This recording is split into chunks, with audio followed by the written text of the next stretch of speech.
So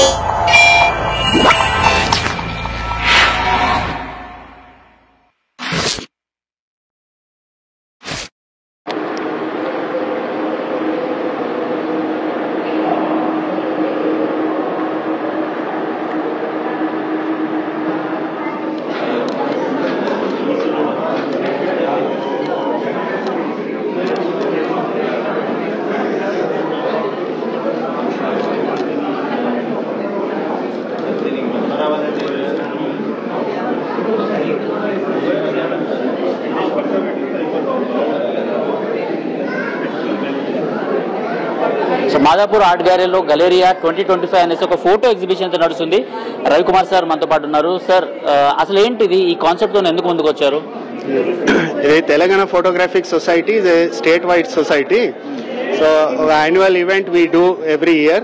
All the members exhibit their award winning and their best pictures here. They are selected and exhibited. So this is how many participants? About 40 plus participants are there, and about 140 selected photographs are on display here. It will be there for the next 3 more days. And you can see this picture. This is shot in Bhubaneswar. It's a very interesting picture. On the background you can see cycling already painted.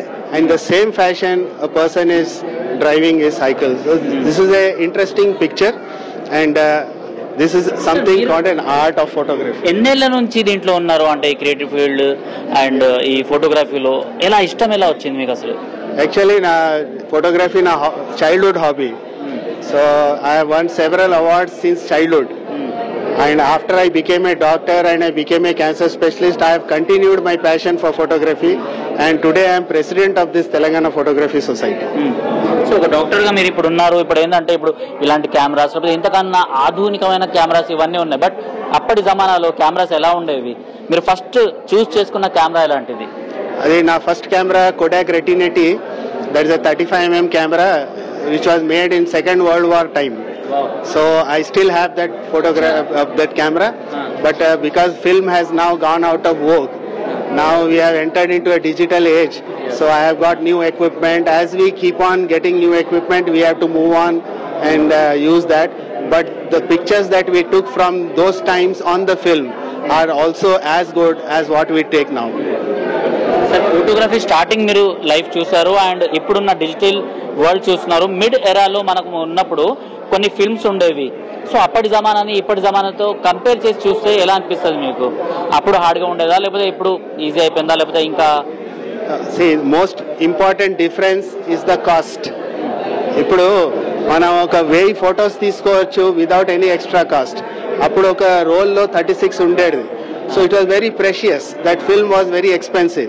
So we used to select and shoot one picture after a lot of thinking and composing and planning. Now for the same picture we take it from 10 angles. Later on we go and edit them. There was no editing in the previous film era. So there was only the moment you take the picture, that was the final picture.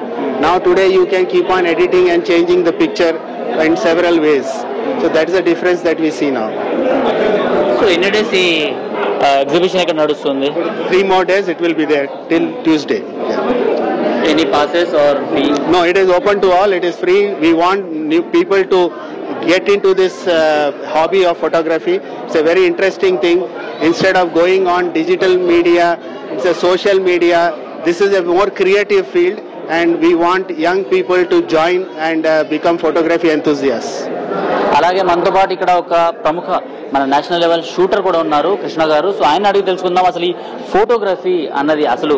Sir మీకు ఫోటోగ్రఫీలో interest ఎలా వచ్చింది? ఎందుకంటే మా అందరికి మీరు shooter అని తెలుసు, బట్ ఫోటోగ్రఫీ గురించి మాకు తెలియదు అసలు. ఫోటోగ్రఫీ అనేది బేసిక్లీ మీరు ఎనీబడి మీరు చిన్నప్పటి నుంచి ఫస్ట్ థింగ్ మీరు చేసేది ఒక బలపము ఒక పెన్సిల్ తీసుకొని ఏదో ఒకటి గోడల మీద నుంచి గీతలు స్టార్ట్ చేస్తారు. డ్రాయింగ్ అని వస్తుంది. డ్రాయింగ్ తర్వాత మీకు ఒక పర్సెప్షన్ వస్తుంది. ఇది జామెట్రీలో ఒక బాక్స్లో ఎట్లా గీస్తాము, ఎట్లా కలర్స్ సూట్ అవుతాయి. ఆ particular colour combinations, colour geometry features లైఫ్లో తర్వాత ఫోటోగ్రఫీ వైపు వెళ్తుంది. ఇప్పుడు మీకు మొబైల్ నుంచి అందరి చేతుల్లో మొబైల్ ఉంది. So everybody is becoming a photographer and చాలా ప్రొడక్టివ్గా కూడా ఉన్నారు. At the same time there are certain rules of photography, there are certain elements of photography which కొంచెం ఒక సీక్వెన్స్ మనకు అర్థమైనాక you will come to very good photographs. ఇప్పుడు specifically ఈ photo ఉంది, ఇది మేఘాలయలో డ్వాకీ లేక్ అని ఉంది, డ్వాకీ రివర్. ఈ రివర్ లో క్లీనెస్ట్ వాటర్ ఇస్ పాసిబుల్. మీరు ఇది 18 అడుగులు నీళ్లు ఉన్నాయి ఇక్కడ. అవును, మీకు అది అనిపించదు 18 అడుగులు నీళ్లు ఉన్నాయి. 18 అడుగులు నీళ్లు ఉన్నాయి. అది మీకు లేయర్స్ అంత డీప్ ఉంది అక్కడ. నేను ఇది బ్రిడ్జ్ నుంచి తీశాను ఫోటో. సో దీంట్లో ఒక జామెట్రీ ప్యాటర్న్ ఉంది, వాటర్ లో జామెట్రీ ఉంది. సో ఈ జామెట్రీలో వాటర్ జామెట్రీ ఉంది, బోట్స్ లో జామెట్రీ ఉంది, కలర్ లో జామెట్రీ ఉంది.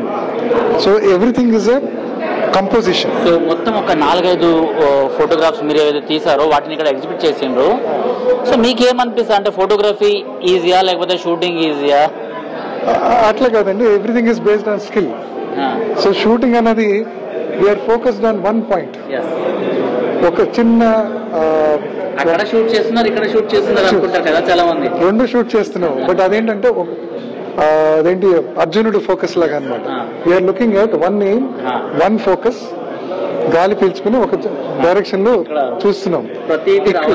ఇక్కడ మనం చూస్తుంది వేరే విధంగా, ఇక్కడ మనకు అదే ధ్యాస ఉంటుంది. Focus is always there. Camera అయినా గన్ అయినా ఫోకసే.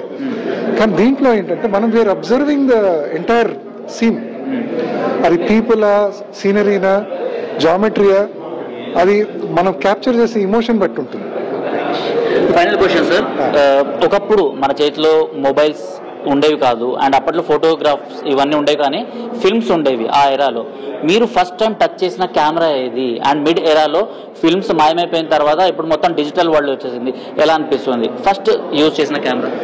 నేను ఇంతకుముందు చాలా లాంగ్ బ్యాక్ వాడింది ఆక్ఫా ఉండేది. Agfa cameras, basic black and white cameras. దాని తర్వాత నాకు మా ఇంట్లో గిఫ్ట్ చేసింది హాట్ షాట్ అన్న ఒకటి కెమెరా ఉండేది. అక్కడి నుంచి మొదలయ్యి ఇప్పుడు I'm using reflex. Digital world లో మీకు చాలా కొత్త ఫీచర్స్ వచ్చినాయి. ఎంత కొత్త ఫీచర్స్ వచ్చినాయి, ఎంత సింపుల్ గా అయిందో అంతే కాంప్లికేషన్స్ కూడా వచ్చినాయి. ఇంకా ఫీచర్స్ వచ్చినాయి.